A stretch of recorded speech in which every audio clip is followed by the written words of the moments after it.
This is the Seahawkers podcast. We are live and we are reacting to some of the latest Seahawks news as DK Metcalf, it has been announced, is signing a 3-year contract extension with the Seahawks. Clinton Bonner joining me to talk about it as he's trying to flash his DK Metcalf rookie card for all of us, but yet his Zoom background does not want to cooperate. It looks kind of celestial though, right? It's just like this is what the web picked up. It's very nice. It's what Adam was talking about in the last pod, the do better. Yeah, it's not picking it up so nice, but it's a beauty. It's a rated rookie, little PSA 10. I love the rated rookies. They're crisp, aren't they? They're so crisp. So yeah, man, fired up about this. This was, I don't know about you, Brandon. I was getting a little worried, because of just because of the very recent past I'm like, well, are they going to just kind of now sell the farm and be like, yep, we are in tank mode, or no, we think we have a decent roster to possibly a good roster, and we're going to go for it, but in a different way than we have in the last decade. And it's the latter, not the former. And that's a lot better, Brendan. Well, this was something that I know I'd been expecting. I recognize that was a concern for people, because as soon as you get rid of Russell, you're like, okay, well, if we get rid of Russ, that means we're tanking, and why not get rid of everybody else who's good and start from the ground, like the bottom floor, with all due respect to guys like Geno Smith and Tyler Lockett. And well, I suppose he would be in that conversation of guys that you get rid of, but they got rid of Bobby, they got rid of Russ. It kind of felt like a new start for everything. And yeah, so you did worry that DK could be gone too. But as soon as we got past the draft, I was beyond that. I was sure that they were going to sign DK to an extension. I was actually kind of hoping it would be a little bit more long-term, but yeah. 3 years, $72 million. It probably works out well for DK, because yes, he gets a big chunk of change right now. And 3 years from now, he is going back. And as the, just as we saw this blow up of contracts for wide receivers this offseason, it's going to continue to grow. And so, yeah, why not take a 3-year deal? And that way you can get paid all the more sooner rather than taking one of these long-term deals. Yeah, I mean, it's super smart for him, right? I mean, bottom line is he's 24. He just got $30 million of a signing bonus, $58 million, which I think broke the record for wide receiver, guaranteed money, and the $72 million for the 3 years. So bravo, he's done, and also deserved. I'm sure we'll go through some of the stats too about like where he ranks in those first 3 seasons against some of the folks that have done it before. Yes, I was like, okay, that's awesome. It's signed. And I'm like, oh man, like I guess we become kind of so trained to think of the 4-year deal, the 4-year extension, right? So it's you get this year plus the 4-year extension, and to only get 3 years. But if I'm DK, geez, okay, he becomes a free agent when he's 27. That's still prime time. And, that means he has 3 to 4 more prime years after all that new, TV money, the streaming deals come in, because it's going to blow it up even further. But hey, good for him, good for us. Way better than getting rid of top players who are 24 years old. And now we get to see a quarterback, whichever one, who likes to throw the ball DK, throw the ball DK. Yeah, DK is good with any or every quarterback. That's what you expect. That's what you expect with Tyler. And so, yeah, the hope going into the season is that any quarterback that you put back there, whether it is Drew or Geno, and we can talk a little bit about what Pete Carroll had to say about that competition so far in the press conference this week. But yeah, you hope that those guys will help carry you along with the running game. You're going to need an offensive line to do it as well. So, yes, we have Chris reacting here, kind of smart with the shorter deal. That way he can get paid again before the next round of receivers get paid, possibly get a bargain deal before Kupp, Debo, and A.J. Brown get their next contract. And yeah, it could work out well for the Seahawks in that regard, Chris, too. I think that with any contract deal, there are negotiations that way it benefits both sides. And with this DK deal, you could see that with the annual per year amount, it ends up slotting in under guys like Kupp, under guys like A.J. Brown, even, who came out of the same draft class. and Devontae Adams. So he comes in under those amount in terms of annual per year, but then he gets that largest guarantee for or the signing bonus for a receiver. So you can see where the trade-offs are in this. And yeah, that APY could benefit the Seahawks, where as yet he has the this biggest the highest ever signing bonus for a receiver that he can say he got.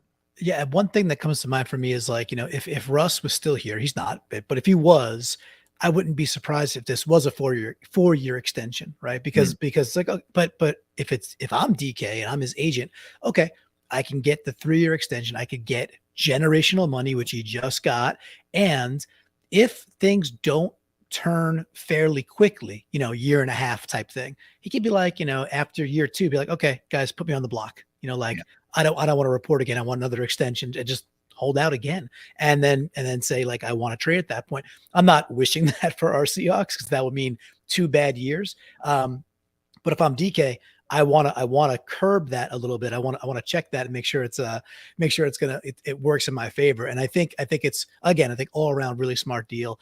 I'm just excited for this. We talked about it a lot, Brandon. Russ did not use the middle of the field. And this is not slight. This is not like, pissing on Russ's grave when he's out the door. We would all like Russ to still be here with us. He's not. You go back and look at heat maps of where he threw the ball. He did not throw the ball over the middle of the field. Yet DK can use the middle of the field. We've seen it. He's exploited teams before, little drag routes, little things across the middle where he gets to turn on the afterburners and get a tremendous amount of yak. But that wasn't Russ's game. So whoever it is, whether it's Drew or Gino, that's my biggest expectation and hope is get this dude the ball in motion. I'm not saying jet sweeps, but like in stride within 8 to 10 yards, and watch what he can do from a yak perspective, because we know he can do it. He did that one play against the Niners that we always call out. Little drag route, burnt everybody down the sidelines, gone for 60 yards. Like, more of that, please. Like, a lot more of that too. More touches for DK, more touchdowns for DK. Clinton needs that PSA 10 rookie card to keep going up, so he can keep getting them checks. That's right. Speaking of getting them checks, we got our Ryan at 911 with the super chat, says, "Go Hawks! Love these live shows.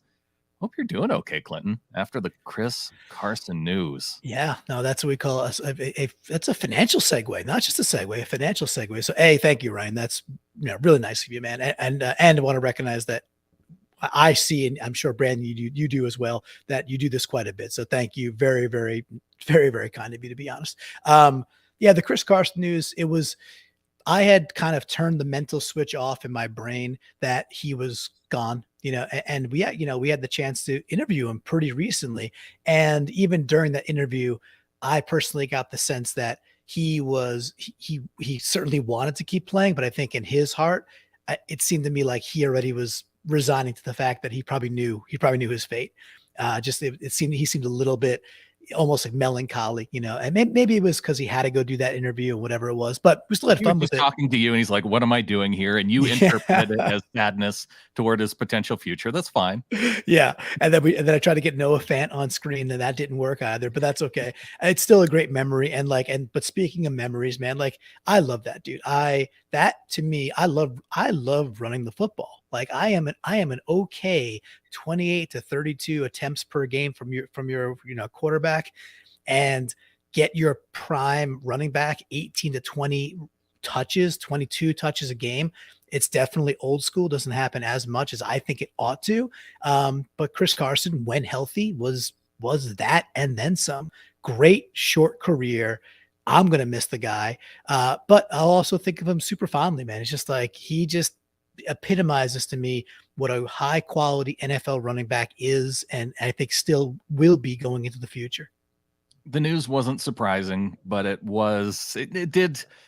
brought closure to something that we've been waiting to get closure on. And yeah, I suppose they had to wait until people were doing their physicals and that sort of thing to be able to make the actual announcement. The Seahawks putting him on whatever injury waiver, so that way he can get whatever he needs to beyond his football career in terms of healthcare and that sort of thing. So it sounds like they're doing the right thing with regard to Chris Carson. And yeah, man, it was a bummer, But hey, maybe Chris has the right idea. It'll all be better when Rashad goes over 1,000 yards and Clinton gets that Penny jersey. Shoot, maybe he even invests in Rashad Penny rookie cards at that point. Yep, they're going up, up, up at this point. Hey, listen, I will gladly wear that Rashad Penny jersey if and when he goes over the 1K marker. By the way, we are starting the PNW Prop Star show that we're talking about a bit, and we'll have more information about that. The Rashad Penny over under for yards for the year.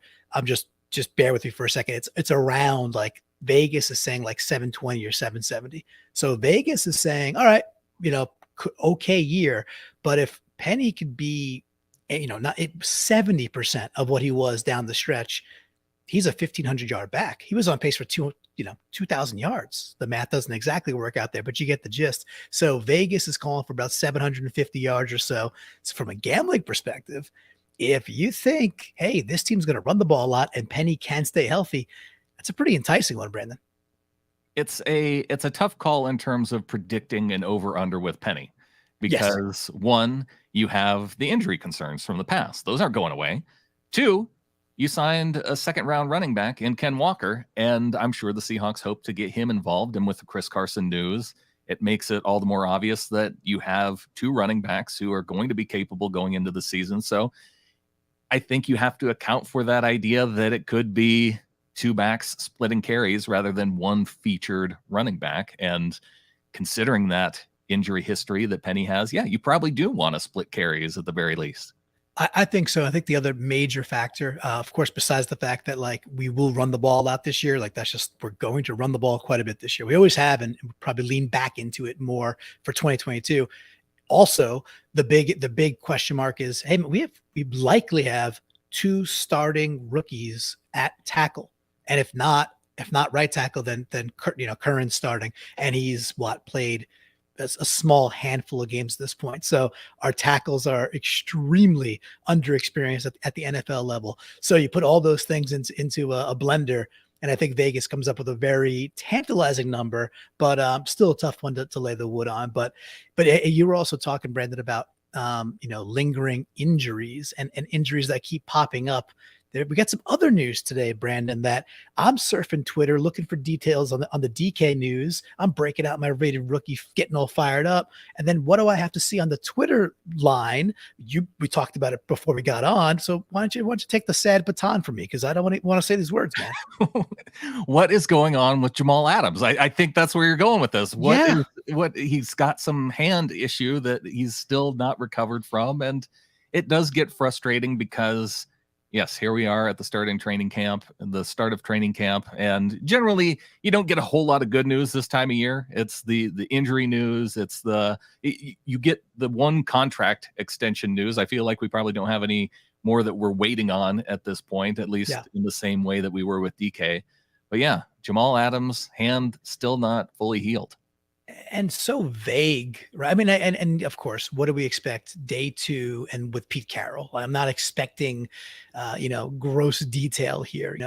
However, he was in front of a podium not that long ago, whether that was June or July, being like, "Yep, it's all good." Jamal Adams, he was like wiggling his fingers, like, "Got the surgery, I'm good." So, what's up? Like, we need him. Like, this is the whole thing. We're going to a 3-4. We're gonna find a way to weaponize him, right? That's the big talk. Okay. This is just such a potential, stick to the spokes here. And I'm shaking my head early, going like, what was missed in all this time? Or did he hop on the field and feel something like pop or something, right? I don't think there's a third choice. Like, something was missed and/or kept a little bit dampened, or he got on the field and something legitimately went the wrong way. I'm not sure which one's worse, if any of those are good. Or he just really doesn't like practicing, and this is a way to kind of stay out of practice a little bit longer. But I don't think that that's necessarily the option that I would hope for. But Mike Dugar out on Twitter says Jamal Adams will be out for a bit. Jamal Adams will be out for a bit, getting some additional opinions on a hand issue, Pete Carroll says. Jamal had broken fingers he had surgery on in the past. Pete says the current issue is on the same hand. No timetable on Jamal's return. Also, no word on potential surgery. So now that would be a big bummer, is if he's getting surgery now. Right. We're looking at, earliest at getting on the field around week 4. Yeah. Like even Jimmy G got the surgery, late, but even he got it done in time that he could now be traded, right? Or supposedly traded. Like if this would be, I'm not going to jump to conclusions here. However, if it is the case, it's going to be that'll be a big time monkey wrench to be like, what happened in all those months that we didn't take care of it? And again, I'm not speculating, nor am I casting any, aspersions here. I have no idea. I don't know. It might just be a thing that he can play with once it comes to the season, and they don't want to put any extra strain on it in the preseason. Listen, he miraculously got 2 interceptions like in back-to-back weeks this year, right? After the year before where he just miraculously couldn't catch a ball. I realize he's got busted fingers, busted shoulder. So I'm saying that in jest. If he's out there with busted fingers, but he's 90% Jamal Adams, sure. Let's go. That's good. But as we discussed with Phil, the protector, who I know is in the chat this offseason, when we were grading the different position groups for the Seahawks, it was the safety spot that had plenty of depth. So if Jamal does need a few extra weeks, if he does need to get surgery, it's one of the spots where I'm actually okay. If he needs to come back week 4, week 5, week 6 after a surgery, then and he's golden for the rest of the year, then hey, I don't mind watching Ryan Neal for the first 4 weeks. And Ryan Neal's proven to be good. But we also talked about who's, again, like the guy behind the guy, right? So it's like, because I think there's going to be plenty of opportunities where Ryan Neal's on the field with Diggs and Adams. Sure. And I think that's going to happen, more than it did last year, which is fun. I love seeing those dudes fly around back there, and the NFL is doing more and more of that, right? In general. So we'll see. We don't know. It's day 2, but we're getting this kind of weird news. Maybe back to some of the better stuff. We scratched the surface earlier with DK. We talked about the numbers, but maybe just a little bit of talking about, like you were talking about, Hopkins and Kupp is over him, and AJ Brown got a little more money. But when you stack up DK's production so far in 3 years, that's some pretty elite company. 3 comb be damned. Turns out DK Metcalf is pretty good at playing football in the NFL. DK Metcalf's good. Phil's good at making sure and letting us know that he's dialed in. He's dialed in. Very nice.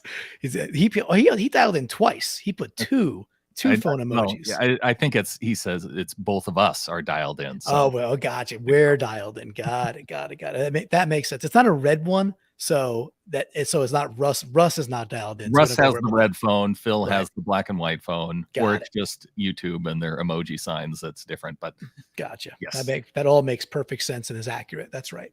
Chris says, you think that they would play Neal or Blair? That would be one of those training camp battles to watch. I know I'd like to see some Blair. And yeah, when you talk about the guy behind the guy, that's the guy. And yeah, and coming off another knee, and we talked about Marquise Blair last time we chatted too. Like he's just that dude. Some of the fun about watching the NFL is that, like, sometimes I don't like when they give you the all 22 look. Like they'll take that little sky camera down there, actually the backdrop of the Seahawks nest you have right here, right, with the CenturyLink /Lumen /Quest, et cetera. Sometimes I don't like that in the middle of the game because it kind of gives away some things, and I realize that's the point. I rather enjoy when you get the Tecmo Bowl view and then a dude like Marquise Blair comes screaming, like literally off the edge of the screen, and you're like, where did he come from? And that's kind of Marquise Blair's thing, right? He screams off the edge, Tecmo Bowl style. He's hammering that dive button and often blowing people up. So the thing for me is simply like, how many injuries and is there a toll? Like, will he be a little bit slower? Will he be a little bit more hesitant? Who knows? Again, we don't know, but I believe in Blair's potential. The dude just got to stay on the field more than a couple of games a year. Hopefully we see that full season of Blair, because I think he's a pretty darn special guy himself, man. A full season of Blair would be nice. A full season of Goat Gino would be nice, and not goat in a bad way. The goat in a good way, as Benjamin points out.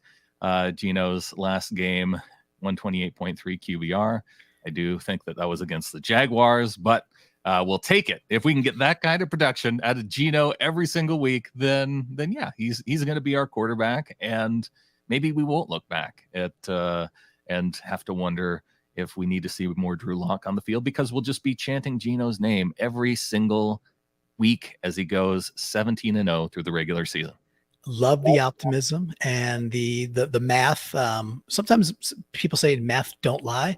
Well, maybe sometimes it fibs a little bit. However, what else? I mean, hey, the QBR is the QBR. Yes, it was the Jags. I think we ended up winning that game 30-3, but the Jags ended up beating the Bills a couple of weeks later, and then beat the Colts to knock the Colts out the end of the year, when after they got rid of their horrific coach and became a better team because of it. And with that, the DK extension, obviously it looks like DK wants Geno, right? He's working out with Geno in the offseason, putting that on social. All good. But he's also got Drew's back this Yes, he offseason, does. so he's covering his bases. Yeah, he's a smart guy. We certainly correct on that. But, Geno would throw the ball to DK more potentially, right? So it can be exciting. I'm still on Team Lock. I'd like to see Lock because I believe the upside is better. However, hey, you know what, Brandon? If it's week freaking 1 and we're trotting out against Monday Night Football, we're trotting out there and the call is Geno, well, I'm going to be rooting for the front of the jersey, and it's going to say Seahawks right here. And if that's Geno, then so be it. I have to come to that still. It's like, I don't think that's going to be the case. I think Locke will still get the opportunity. But if it's not, then so be it.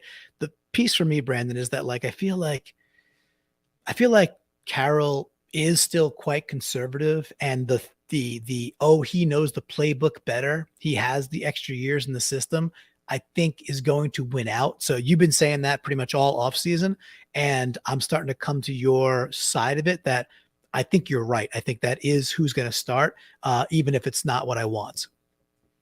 And my guess, though, is that we'll get a few weeks into the season, and Geno won't be posting 128.3 quarterback ratings every single week. Probably not.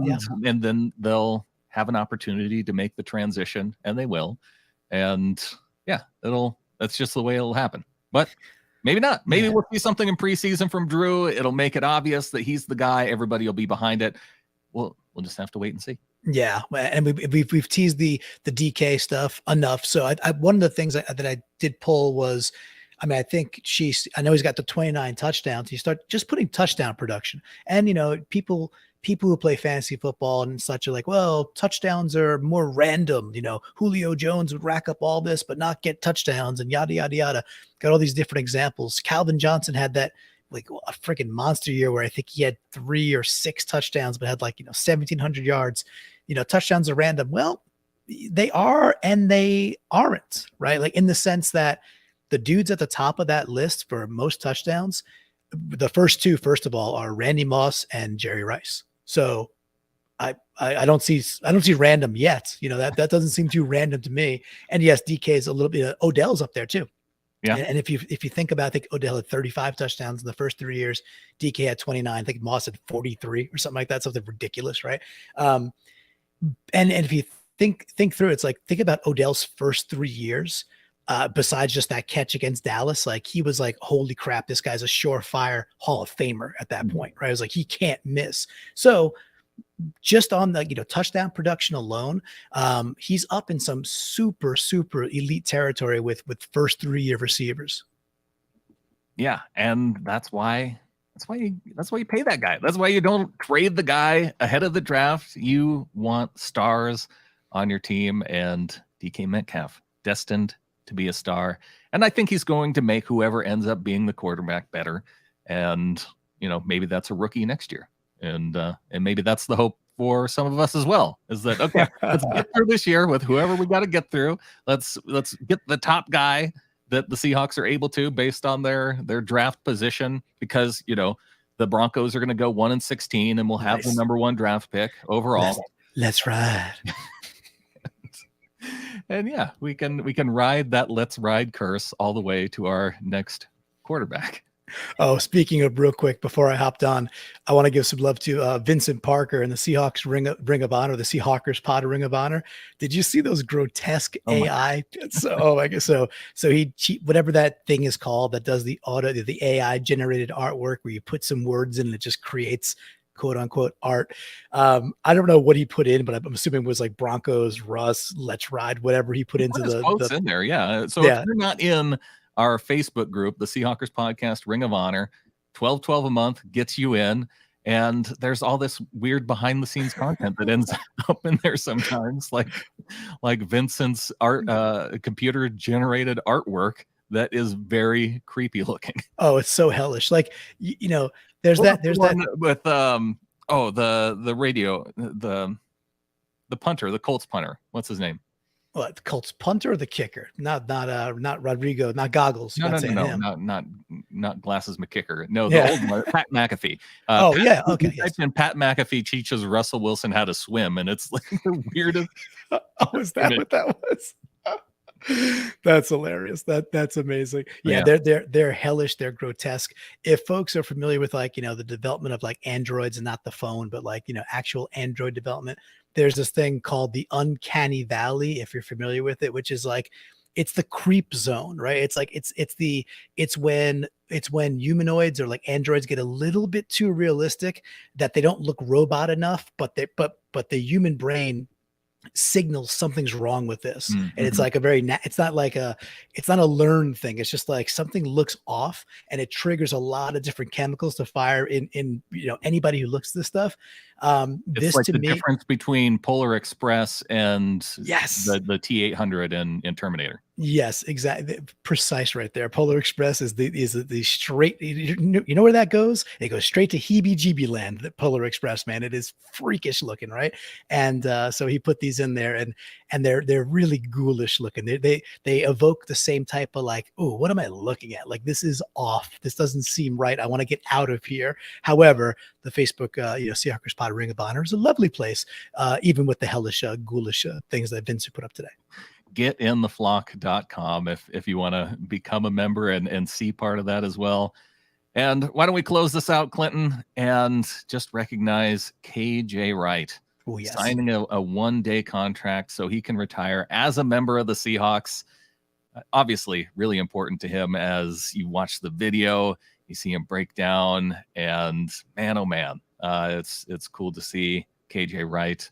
It was a bummer to me at first because I saw the Seahawks PR account tweeted out KJ Wright signs with the Seahawks. And that was and they didn't put anything about it being a one-day contract in the actual tweet. And so then when you clicked on it and then you see that it's a one-day contract, I felt very trolled and upset.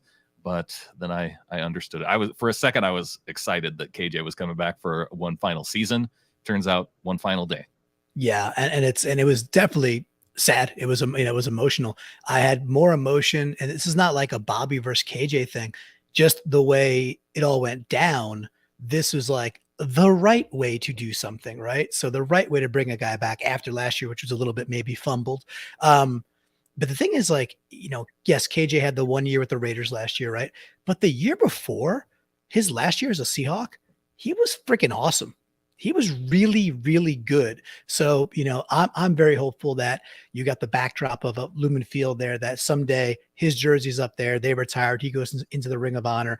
I think he's totally deserving. He's that perfect kind of player that's like, yes, he's not a Hall of Famer. We all get that. However, from a Seahawks perspective and, that LOB era, the Bobby era, he's right there, man. Like he is one of those absolute core pieces. So hopefully number 50 is in the Raptors one day. And I love that he's sticking around and Seattle is his place. So great place to land this one. KJ forever. And yeah, man, just love that dude. And the way let's always remember, let's finish on the way the dude would eat screens for breakfast, lunch, dinner, and fourth meal brunch, right? Every single screen, that dude just gobbled them up. And that's a talent. And I love KJ. Yeah. As Chris says here, we may have to do a best of Rabel calls with KJ plays. Yeah, it's been a while since we've done a proper retirement episode. gosh, I know we did one for Marshawn. Yeah, Lynch. Yeah, remember that. Who else did we do one for? It's been a while. So KJ definitely. Oh, Cam. We did Cam and we did Marshawn. So okay, so we're talking like he's right in that line, right? I mean, yes, Marshawn and Chancellor, maybe that smidgen above in the sense of like the hierarchy, if you will. But KJ's right in there. Like you don't have that team's not that team without KJ, right? It's just it ain't there. So he deserves it. I don't know how much work that is for you, Brandon, but Chris is right. He is. Well, as we're doing programming notes, maybe we could just mention the fact that yes, on the Seahawkers feed, you're probably going to be hearing an announcement here coming up soon. So we'll tease that a little bit. And if you're catching this on the Field Goals podcast feed, this may be the last show with me on the Field Goals podcast feed. So I'm not going anywhere, and there's no thing that's making me stop doing feeds on the Field Goals feed. But I think it's time that we move some shows over to the Seahawkers feed. And so yes, if you're used to getting us in two different places, that's going to have a little bit to do with this upcoming announcement. Yeah, it's gonna be fun. We won't give away the ghost here. However, there's some breadcrumbs you left there, Brandon. Right? So it's I think the smart folks could figure it out. But hey, one place is easier than two places, and that's why we're leaning that way. And so I just want to say thanks for coming on. Thanks for everybody tuning in live. And I think with that, Clinton, there's only one thing left to say, man. Go Hawks. Go Hawks.